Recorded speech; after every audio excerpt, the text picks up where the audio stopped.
سر ایک بات بتا دوں، وکلا کبھی تقسیم نہیں ہوتے. ایک ذہن میں رکھیے گا، جب وکلا ہمارے کسی وکیل کو ہوگا نا تو پھر ہم وکیل جب آتے ہیں تو ہم کسی پارٹی کو نہیں دیکھتے. ہمارے کسی وکیل کے ساتھ زیادتی ہو تو پھر وہ کسی پارٹی کا تو ہم اس کے ساتھ کھڑے ہو جاتے ہیں. جب میں بار کا پریزیڈنٹ رہا ہوں 2021 میں، تو میرے پاس ایشو آتے تھے. Even at that time Muslim League Noon کے دوست ہمارے تھے جو ان کے ساتھ بھی زیادتی تھی تو میں ان کے ساتھ بھی کھڑا ہوتا تھا. اس لیے کہ جو وکیل کسی کے ساتھ زیادتی ہوگی تو وکیل پھر کسی پارٹی کو نہیں دیکھتا. وکیل پھر اپنے وکیل بھائی کو دیکھتا ہے، اپنے یونیفارم کو دیکھتا ہے، اور وہ اپنے یونیفارم ہمارے سارے دوست ہیں. اور کل لاہور میں یونانی میں وکیل کے ساتھ زیادتی ہوگی تو وکیل پھر سب پارٹیز کے کھڑے ہو جائیں گے. یہ مت سوچیں کہ ہم وکیلوں کو ڈیوائیڈ کریں گے، ہم وکیل کبھی ڈیوائیڈ نہیں ہوں گے. یہ ان کی خام خیالی کہ ہم وکیل ڈیوائیڈ ہو جائیں گے. عدالت کی کارروائی کرائیں گے؟ ایگزیکٹلی، بالکل کروائیں گے. بالکل ہمارا جو لیگل فارم جو اس چیز کو ڈیل کر رہا ہے وہ بالکل اس چیز پہ تیار ہے اور سب کچھ کرے گا. اور وہ بالکل اس بات میں آپ سب سے بڑی مثال دیں کہ ہائی کورٹ نے اجازت دی اور شیر افضل صاحب گئے اور شیر افضل صاحب کے خلاف ایف آئی آر دے دی انہوں نے، اور میر نیازی صاحب کے پاس پہلے گئے ان کے خلاف ایف آئی آر دی. یعنی اس قسم کے اونچے ہتھ کنڈے. اور یہ کیا سمجھتے ہیں کہ ہم لوگ اتنے اس بات کو سمجھتے نہیں ہیں، یا عام جنرل پبلک اس چیز کو سمجھتی نہیں ہے کہ جو آپ یہ اونچے ہتھ کنڈے آزما رہے ہیں جی، وہ وہاں گئے جی انہوں نے یہ کیا یہ کیا واٹ نانسنس. یہ کیا نانسنس ایٹیٹیوڈ ہے ٹوورڈس نیشن. کیا ہماری قوم اس حد تک کیا سمجھتی نہیں ہے؟ ہماری قوم سب دیکھ رہی ہے. آپ لوگوں کی نظروں میں اگر فار گاڈ سیک لوگوں کو اس بات پہ نہ جانے دے کہ اس ملک کا آئین یا اس ملک کے قانون کی کوئی پرواہ نہیں کرے گا. اگر یہی سچویشن رہی تو یہ عام آدمی جو یہاں پہ اسپیشلی جس سے یہ ہمارا پراپرٹی مافیا ہوتی ہے، قبضہ مافیا ہوتے ہیں، وہ ایسے لوگ آئیں گے تو وہ کہیں گے جی قانون جب ان کے لیے نہیں ہمارے لیے کون سا قانون ہے. ہم بھی وہی وائلیشن کریں گے. اور اس وائلیشن کو خدا را اتنا نہ بڑھائیے کہ لوگوں کا انصاف سے، لوگوں کا ان کورٹ سسٹم سے اپنا اعتبار ہی اٹھ جائے، اعتماد ہی اٹھ جائے. اگر وہ سچویشن آ گئی تو اس ملک میں بے تاشن آ گئی. جس طرح سے یہ قانون کی بالادستی کو روکا جا رہا ہے، وائلیشن ہو رہی ہے، سب کچھ ہو رہا ہے، وکلا کیا تالہ بندی شروع کر رہے ہیں عمران خان کے لیے؟ سر یہ تو ہماری جو کی درخواستیں ابھی تک سماعت کے لیے نہیں لگائی جا رہی. کل جو لاہور ہے وہ چپ ہو گیا ہے. تو وکلا کی ٹرائل کورٹ کے حوالے سے بھی جو ہے وہ بڑی خبریں سامنے آ رہی ہیں. تو وکلا لائے عمل بنا رہے ہیں اپنی سڑکوں پہ آنے کے لیے، تالہ بندی کے لیے کیا کیا اقدامات کر رہے ہیں؟ آٹومیٹیکلی کل لاہور ہائی کورٹ نے اس بارے میں باقاعدہ لاہور ڈسٹرکٹ بار میں ریزولوشن بھی موو ہوئی ہے اور انہوں نے اس کے بارے میں ایک ٹارگٹ ڈیٹ بھی دے دی ہے. آٹومیٹکلی سر ہمیں روکا جائے گا نا تو ہم تو نہیں باز آئیں گے، پھر ہم تو کھڑے ہوں گے. کیونکہ یہ سسٹم جو چلنا ہے نا، اس لائر کے لیے چلنا ہے. آج بھی، پہلے بھی یہ سسٹم 2007 میں بھی چلا تھا تو ان لائرز ہی کھڑے ہوئے تھے، اور ابھی بھی ہم اس سٹیج پہ پہنچا دیا گیا ہے یہ لائرز کھڑے ہو جائیں گے. اگر ایک دفعہ لائرز موومنٹ سٹارٹ ہوگی اور اس طرح جیسا وائلیشن ہو رہی ہے، ہم لوگ یہاں ڈیفینڈ کرنے آتے ہیں. میں تو یہ بھی نہیں کہتا ہر پارٹی کا یہاں ورکر آتا ہے. لاہور میں پولیس کی انٹری بند کر دی گئی ہے لاہور بار میں. ایگزیکٹلی، بالکل. کراچی کے بارے میں بھی خبر آئی ہے. تو آپ اسلام آباد اور پنڈی میں بھی پولیس کی انٹری بند کروا رہے ہیں، آپ بھی احتجاج کر رہے ہیں اس طرح؟ بالکل ایسا ممکن ہی نہیں ہے کہ ایسا نہ ہو. کیونکہ لائر کو جب روکا جائے گا، لائر کو کسی قسم میں روکا جائے تو آٹومیٹیکلی ہم اس کے بارے میں ری ایکشن کریں گے. ٹھیک ہے، ہم اس کو ری ایکٹ کریں گے. اوکے ہم اس کو ری ایکٹ کریں گے. جب ہمارا کوئی ایسا سچویشن آئے گی تو ڈیفینیٹلی لائر کم از کم، ایک لائر تو کسی پارٹی کا نہیں ہوتا، لائر تو ڈیفینڈ کرتا ہے لوگوں کو.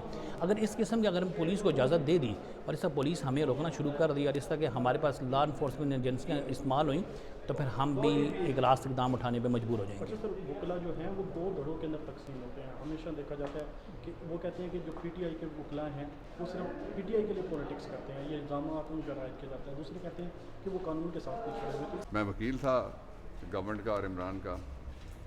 الیکشن کمیشن سے یہ پوچھا گیا کہ آپ کی تیاریاں مکمل کر کے آپ کتنے عرصے میں، کتنے دنوں میں الیکشن کروا سکتے ہیں. ان کا جواب تھا 4 مہینے میں. سپریم کورٹ میں جو کرتے ہیں کام وہ جانتے ہیں کہ اس رات کو وہاں یہ کیا گیا کہ جو الیکشن کمیشن ہے، ہم سینئر وکیل وہاں 15-20 منٹ باہر کھڑے رہے. الیکشن کمیشن پہلے سے اندر بیٹھا ہوا تھا. اور اس دن الیکشن کمیشن آف پاکستان نے یہ وعدہ کیا، بلکہ ججز نے یہ پوچھا، میں جو کہ موجود تھا، وہ 4 مہینے اب 4 مرتبہ گزر گئے، 16 مہینے ہو گئے.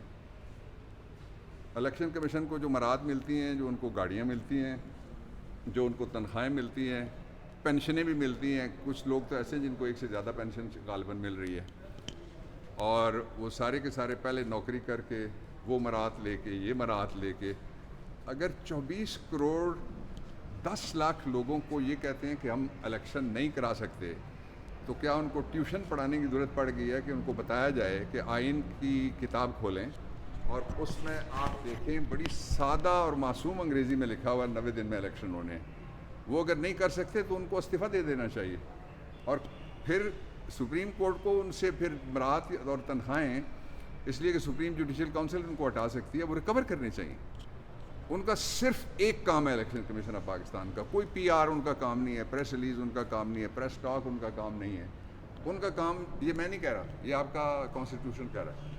آپ وہ جو 24 کروڑ 10 لاکھ شہری ہوں, ان میں سے آپ یوتھ اکثریت میں 65-70% آپ ہیں.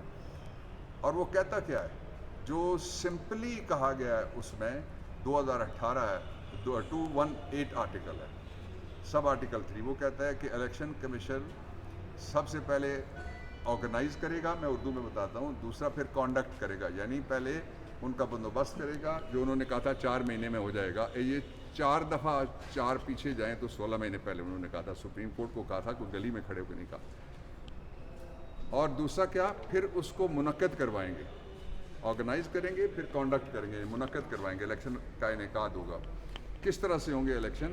فری پہلے, دوسرا فیئر, تیسرا ٹرانسپیرنٹ, چوتھا ان اکارڈنس ود لا, اور پانچواں یہ کہ کرپٹ پریکٹسز, چھٹا یہ کہ illegal practices shall be guarded against, یعنی ان سے تحفظ ہوگا.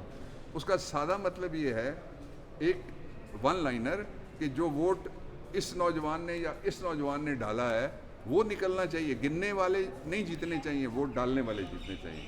اور اگر یہ ایک کام وہ نہیں کر سکتے تو ان کے وہاں بیٹھے رہنے کا جواز موجود نہیں ہے. اور جو دوسری بات یہ ہے کہ ایک کچھ چھوٹے صوبے ہیں ان کے خلاف بھی, اور سب سے بڑے صوبے کے خلاف بھی سازش ہو رہی ہے.